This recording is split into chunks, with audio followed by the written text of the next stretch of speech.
হরে কৃষ্ণা, জয় জগন্নাথ। আজকে চলে এসেছি আমি একটা ক্রিস্টালের ভিডিও নিয়ে। তো আজকে যে ভিডিওটা তোমাদের জন্য করছি, মানি কিন্তু আমাদের লাইফে সবার জন্য খুব ইম্পর্ট্যান্ট। আর এটা হচ্ছে একটা কম্বাইন্ড ব্রেসলেট, যেটা তোমার এই ডিজায়ার্ড অ্যামাউন্টকে তোমার কাছে খুব সহজেই এনে দিতে পারে।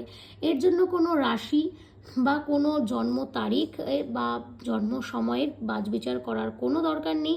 এটা ইন জেনারেল, যেরকম আমরা টাইমলেস বলি, এটা হচ্ছে ইন জেনারেল ব্রেসলেট, যেটা প্রত্যেকের সাথে কাজ করবে। এখানে আমি অ্যাড করেছি গ্রিন অ্যাভেঞ্চুরিন, যেটা ন্যাচারাল কোয়ালিটিতে আছে, যেটা কিনা তোমাকে লাক্সারি অ্যাড করবে। এখানে একটা ছোট্ট ইভিলাই আছে, ছোটোখাটো নজর থেকে বাঁচাবে। এখানে দেখো পাইরাইট রয়েছে। পাইরাইট কি করে সেটা সবাই জানো, মানিকে অ্যাট্রাক্ট করতে সাহায্য করে। এখানে দিয়েছি আমি সিট্রিন। সিট্রিন হচ্ছে বৃহস্পতিকে স্ট্রং করবে। আর দেখো এখানে ক্লিয়ার কোয়ার্টজ আছে, যা তোমার মধ্যে থাকা ব্লকেজেস, নেগেটিভ চিন্তা থেকে তোমাকে সব সময় দূরে রাখবে। এই ক্রিস্টালটা পেতে গেলে অবশ্যই ওপরে দেওয়া নাম্বারে যোগাযোগ করতে ভুলো না।